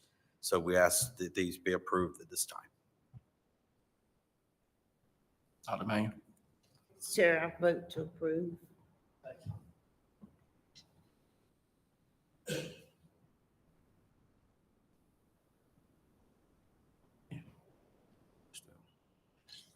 We have first by Dr. Manuel, second by Mr. Henry. All in favor, say aye. Aye. All opposed? The ayes have it. Thank you. Oh, I'm sorry, any questions? Thank you. The financial report by Ms. Erica Sessa. Good evening. I did want to mention the financial report. I've been asked to just kind of go over that just a little bit to show, in any type of a balanced budget, you have to have your expenses and revenues. So that's a breakdown. It's a summary by fund. We have 7 major funding sources for our financial report: our state funding, our local current expense, our federal funding, capital outlay, child nutrition, Shining Stars preschool, and our primetime funds. And those are all reflected in the monthly financial report that I submitted to you. You'll see there's not a budget yet. As you're aware, the General Assembly just passed the budget. We will be bringing forth the operating budget hopefully by the September meeting. So where you'll see all those dollar amounts filled in, and we'll have that larger document. It's about 80 pages now, I think, with all our new ESSER funds that details line by line where we're spending all of our funds. And I can answer any questions anybody has about that at this time. Mr. Lawson? Oh, okay, I'm sorry. Let's do the questions first. Let's do the questions first. Go ahead, Mr. Henry. I had flagged my button to make the motion to Oh, approve, okay. so we could move on. Okay. First by Mr. Henry, second by Mr. Lawson, approved. All in favor? Say aye. All opposed? The ayes have it. Any questions? Thank you. And next is the sole source vendor study weekly notable comment by Ms. Sessa. And that was also included in your packet. We're recommending a one-year subscription for Studies Weekly. Again, that is something that the individual schools used to be responsible for, and now we're handling that subscription at the district level. And CAMI Notable Incorporated is a program that we're running in conjunction with Canvas. Dr. Robert may be able to give more details if needed, and we're recommending a 2-year subscription there because of the discounts. And we're asking for approval for those. Make a motion for approval. Okay. First by Mr. Gentry, second by Mr. Lawson. All in favor, say aye. Okay, I have a I'm sorry. question. I have a question. Okay. Now, Dr. Main? this is only a subscription, but it's nothing more teachers have to do, right, Robert? Dr. Robert? It's just a subscription for what? It's for social studies and science. To do what? That is part of the curriculum for the pacing guide.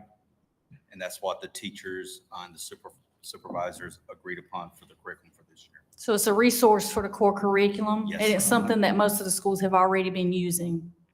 It's just an option. It's nothing that's mandated, but it gives the teachers the ability to use that to help support their lesson plans and different things in the curriculum. Okay, I understand, I got you. My question is, there's nothing that you all requiring them to turn in and do. It's just a resource for them. That is correct, Dr. Manuel. Thank It's just you. a resource for a supplementary resource. Thank you. Yes, ma'am. Any other questions? Thank you. Mr. Craig?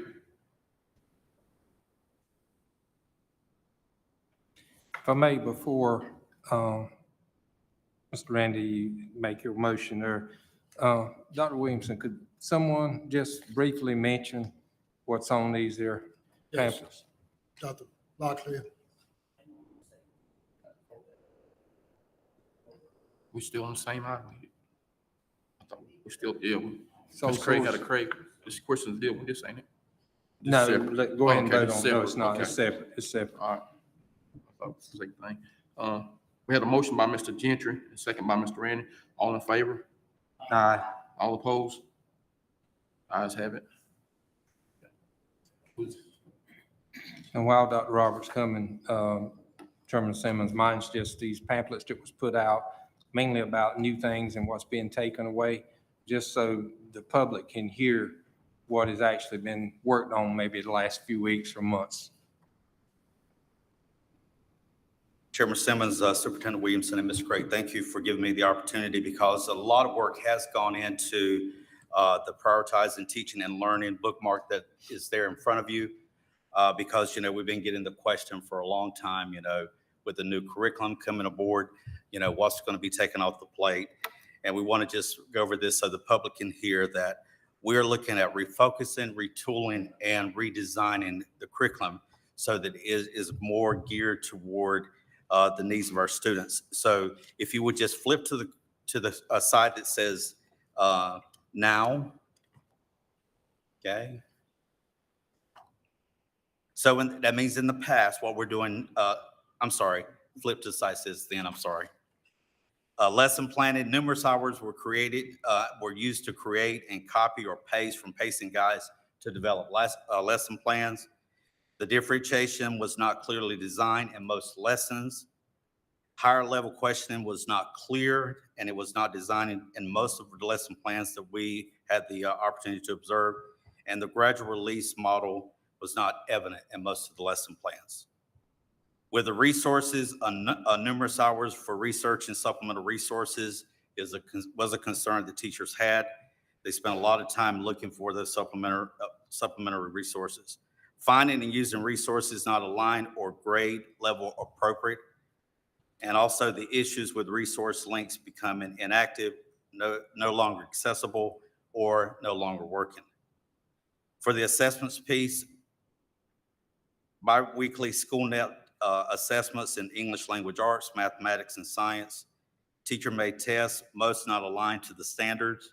District assessments, inconsistencies between test questions, curriculum pacing, and standards being assessed. And with the PD, weekly office hours with our curriculum supervisors were optional and not well attended. So now if you flip to the now side, how all that has changed. So with the lesson, I'm sorry, Ms. Craig, question? Ms. Craig?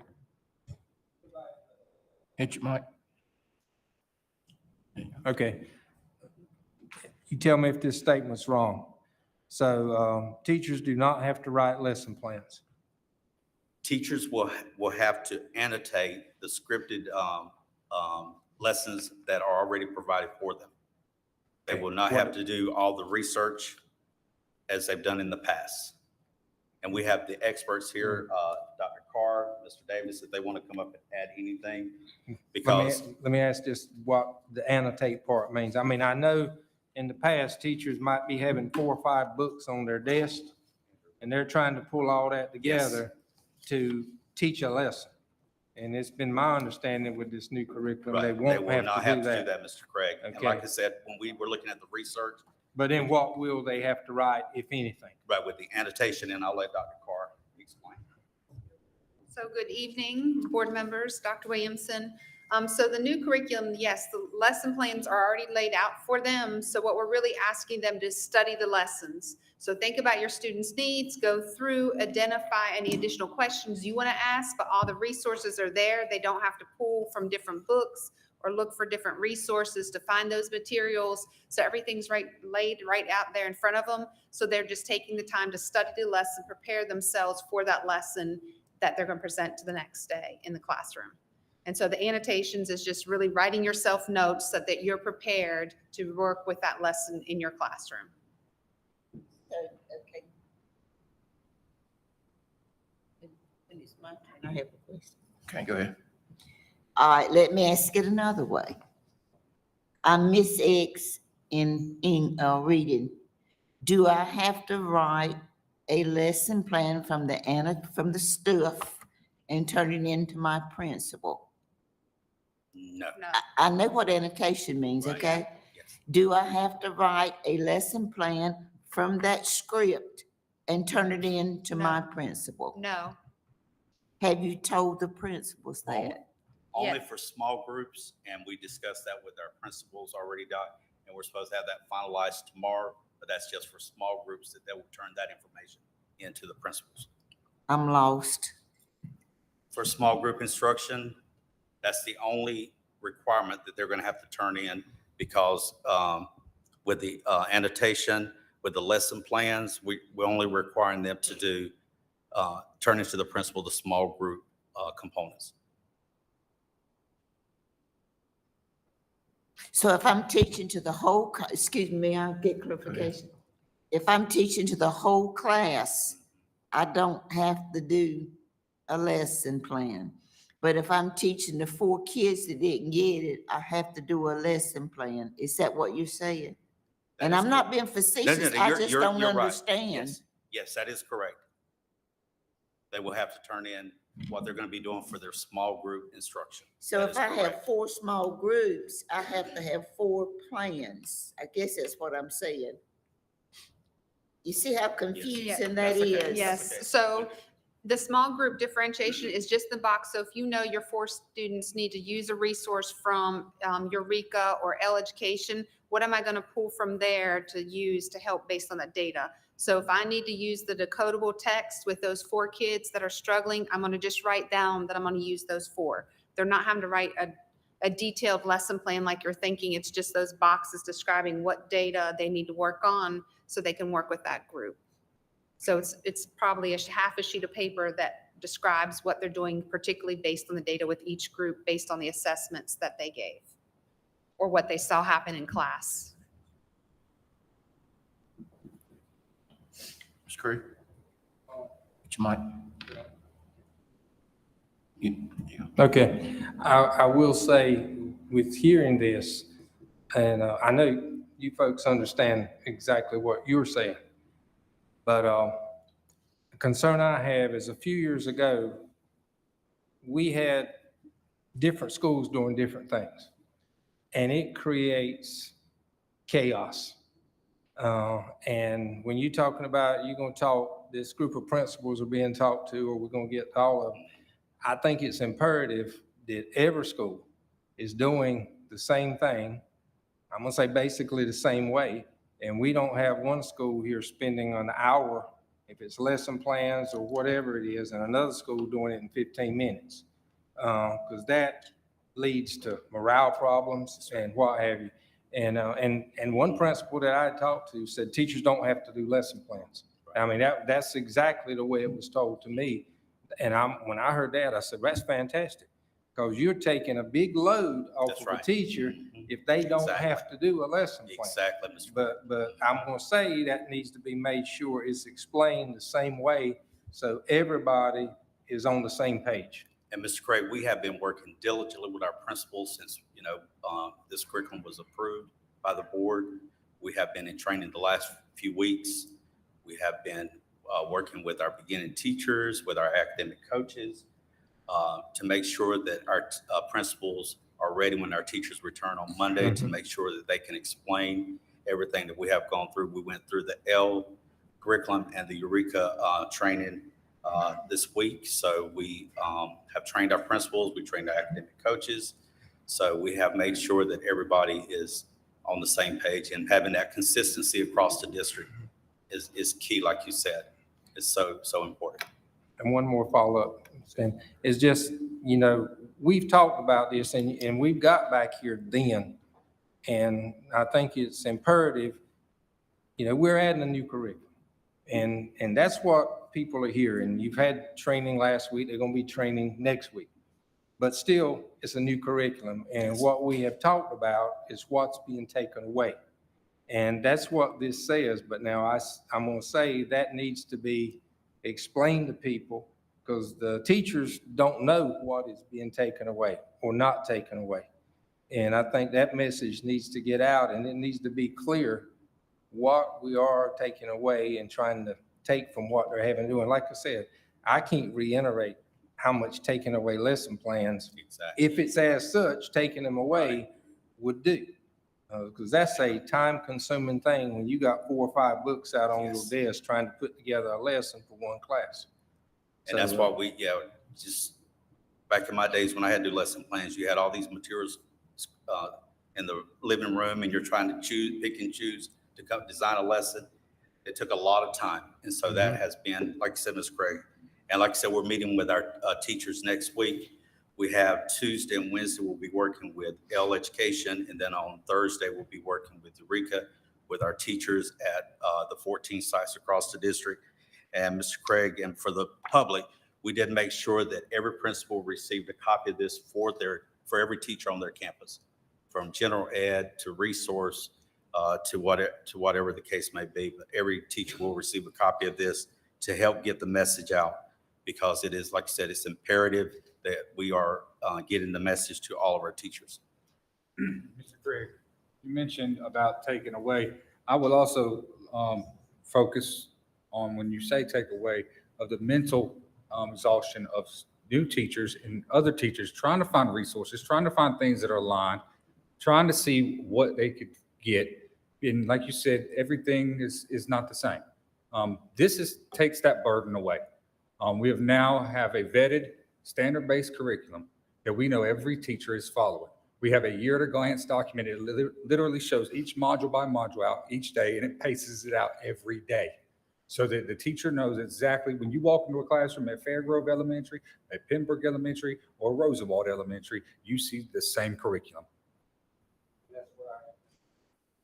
Yes, sir. Yes, sir. Thank you, Mr. Davis.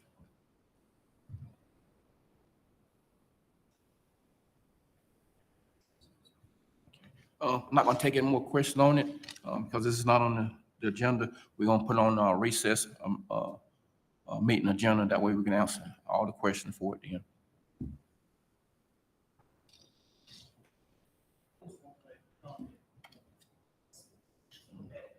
If it's about this, I'm not gonna allow it, because it's not on Well, our it's agenda. not, it's about, the last 2 weeks, I attended Leverage Leadership and the EC program.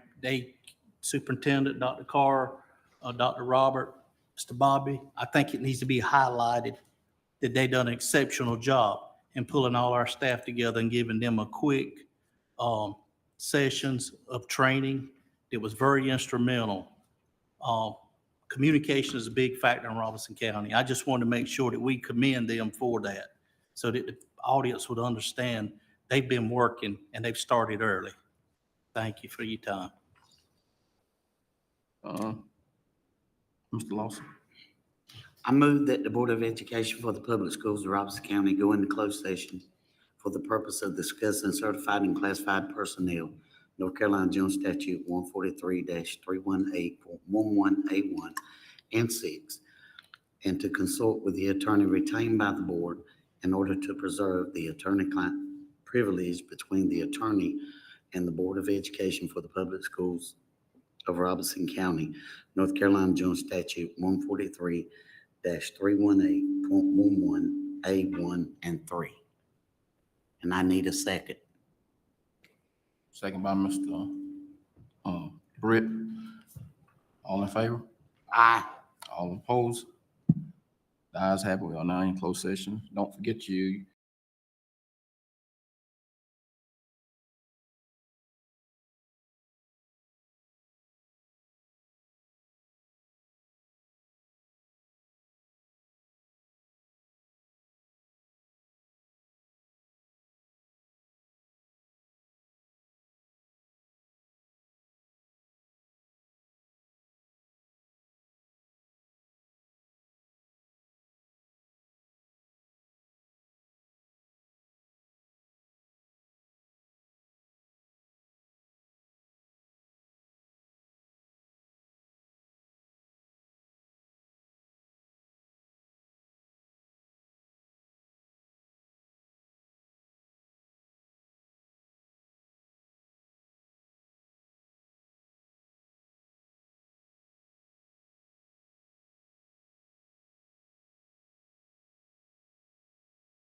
closed sessions.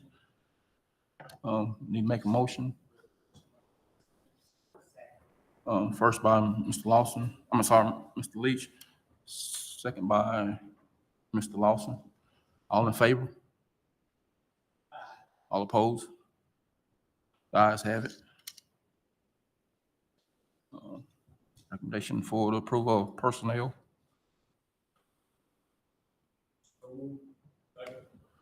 We have first by Mr. Leach, second by Mr. Gentry. All in favor? All opposed? The ayes have it.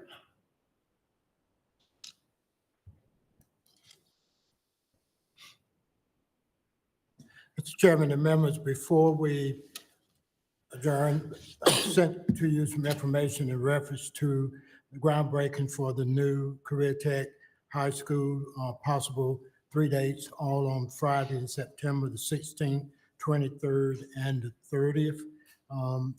If we can select a date, please, if that would serve your pleasure tonight.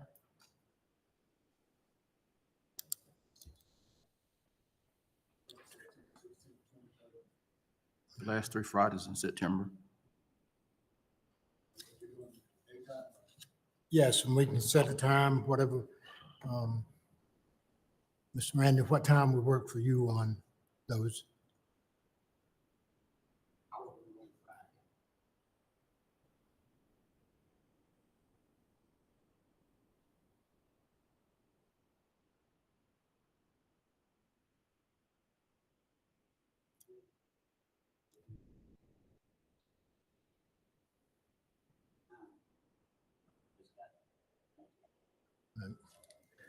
So will that work for everyone, the 23rd? I will be slam out the country the 23rd. I would certainly love to be there too at the groundbreaking. I will be on my first cruise.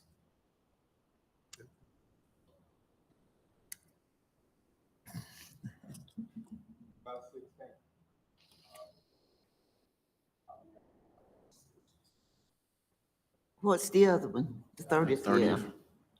Well, go ahead and, since the majority, because it would, go ahead and do the 23rd.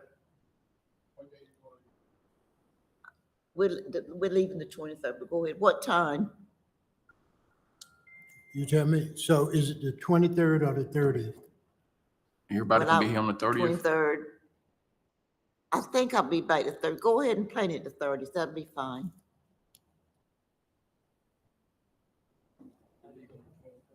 Huh? 23rd that morning, What time? 30th. Yeah. Yes, the 30th. Yeah, I'll be back the 30th. Okay. You want to do it 10 o'clock or 1 o'clock and whatever will work? Mr. Lawson? How about Mr. Lawson? Right.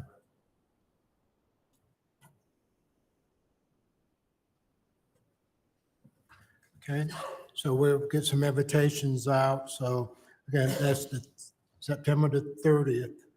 I'm sorry. Yeah, September the 30th, 10 o'clock. The second item was, after we begged Mr. Grady and begged him again and again, we've kind of got to move on with selecting attorneys for the school system. If we can set a date, then I can reach out to the 3 firms that got everything in on time. If you give me a date, I'll get that work done. I would like to try to do it on a Saturday, if we could, start maybe at 9 o'clock that morning. Once we finish them, we can finish our meeting also. And that way we might have to come back in the evening time twice.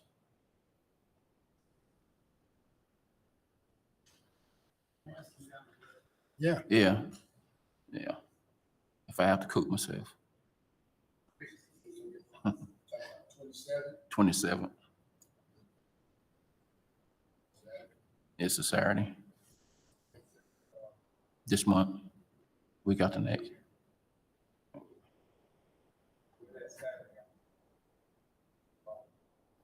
I'm sorry.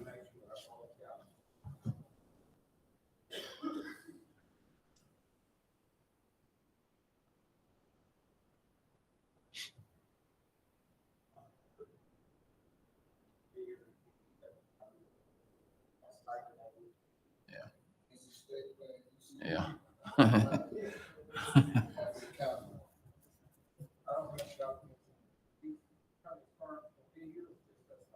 No, they're gonna be, right.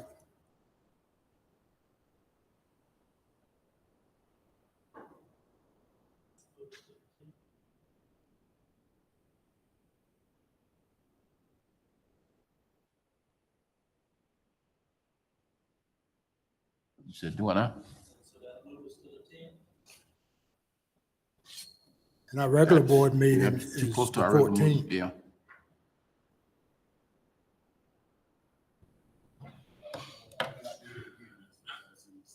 Yeah, I'm sorry, yes, yeah. 13th. Yeah. Excuse me, could we use the microphones? No one can hear anything. Now, we could just schedule them to come in on the 13th, our regular board meeting, and not have anything else on the agenda, but to hear those three. Because we have to, Ms. Grady, we have to hear them in open, right? Yes, you have to hear them in open session. Right. So if that'll work for everyone, we can just schedule on our regular board meeting, and that would be the agenda, other than personnel.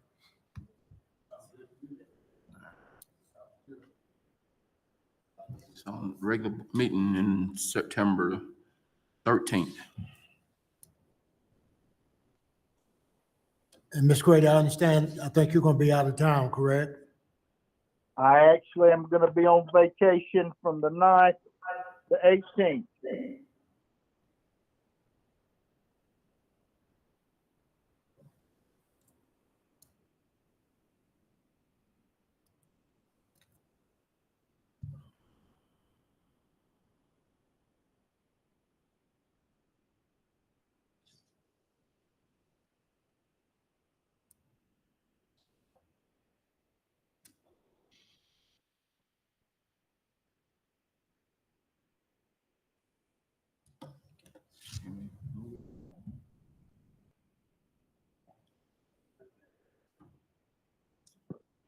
We can. We can. We can. So that's on the Thursday, isn't it, the 8th? We just have to advertise it. Let's ask them. So, Ms. Grady, if we wanted to move our regular September meeting to the 8th, that's simply advertising that rather than on the 13th. Is that possible? Yes, I mean, you'd have to do it just like you would, like you did this one here, send out a notice of a special meeting and schedule it for that date.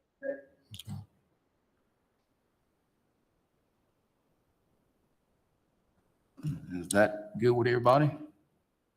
Or it's either the 8th or the 20th when he comes back.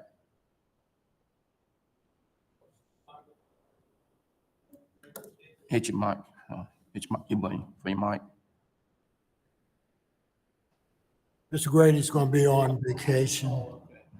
Well, Mr. Chairman, let me be clear now. I can participate Zoom on the 13th. Now, don't reschedule because of me. I'll be available on the 13th for you. Regular meeting. Okay, we have our regular meeting on the September 13th then. And that'll be just for the attorneys. That's correct. We'll just limit that agenda and we'll schedule. How much time? Hour and a half each or whatever? You want to limit that? An hour. Right. Just one at a time. Right. an hour in. Your thing, Mr. Craig. So if I'm understanding, a regular scheduled meeting on the 13th, and we'll schedule them an hour presentation time each. Got it? Go ahead, Mr. Craig. And that will take care of our meeting for September the Yes. 13th. Yes. Now, is there going to be a need now to recess No. this meeting? They No. will not. So this will conclude this. That's correct. Just for putting it out for purposes. So that's the meeting then. But is it possible that that meeting would have to be recessed to come back with anything y'all would have, or can we wait till October? Would we know that now? No, and great enough talk is possible if you can select one of those firms that we can go into closing personnel and That night? that night and handle that business. Yeah. You got a question? But now, will we also be taking care of personnel? Yes. During closed session? Yes. That Mike, night? Mr. Craig. Yes. Because we've got a lot of positions. Craig, to get your fill. mic. That's correct. Right. That's correct. Okay, I'm good. So we'll do those presentations and personnel and just limit that agenda to that.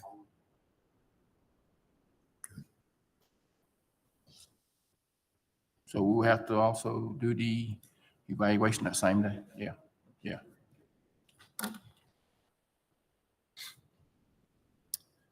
All righty. All right. Ms. Grady, you have any concerns? A couple things, just let's be clear on the couple things.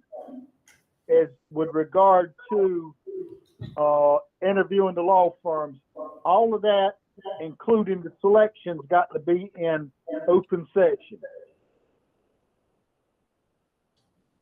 And I just wanted to be clear, did we approve the closed session minute? We can go back and do it. I don't think we did. Thought we did. It was either the closed session minutes or either,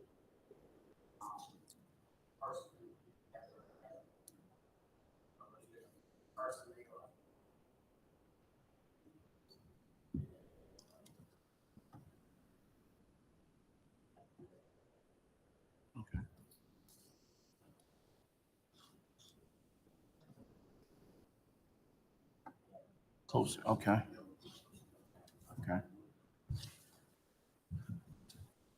Okay, go ahead and make a motion, somebody, for closed sessions. Approve, I'm sorry.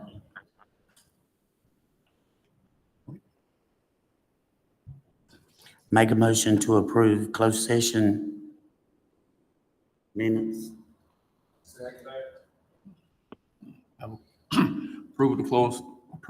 Motion made to approve the closed session by Mr. Laws, second by Mr. Craig, all in favor? Aye. All opposed? The ayes have it. Okay. Anything else? Oh, before we close, remind everybody about, our meeting with the, county commission on the 23rd, which is Tuesday, coming at 6 o'clock. And also, Mr. Gentry has a pamphlet about the Kiwanis that we donated some money to them for the golf tournament. Thank you. In your packet, hopefully you've got a flyer about the Kiwanis of Robeson Lumberton annual golf tournament, which will take place at Pinecrest Country Club on Saturday and Sunday.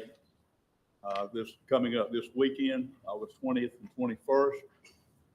And we still have places, opportunities for golf, 2-man, 2 ladies, 1 of each.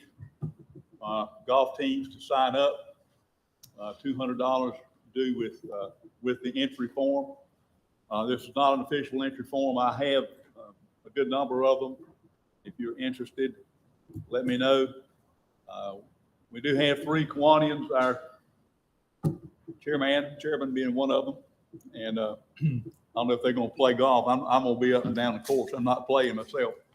But anyway, we would welcome you as a player or as a sponsor. There are different levels of sponsorship.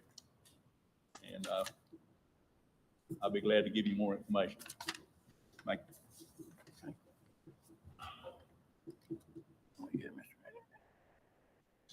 Make a motion, we adjourn. Oh, sorry. Hold on just a minute.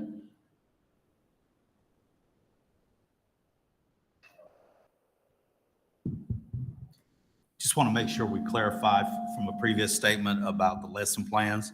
So we know that our 9th through 12th grade with all contents will continue turning lesson plans to their principals as in the past. And also with our K through 8 social studies and science will also continue with their lesson plans, and 8th grade math.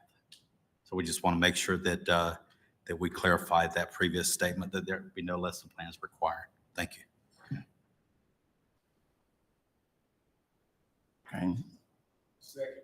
Okay, had a motion to close the meeting by Mr. Lawson first, second by Mr. Leach. All in favor? All opposed? Ayes have it, we are adjourned.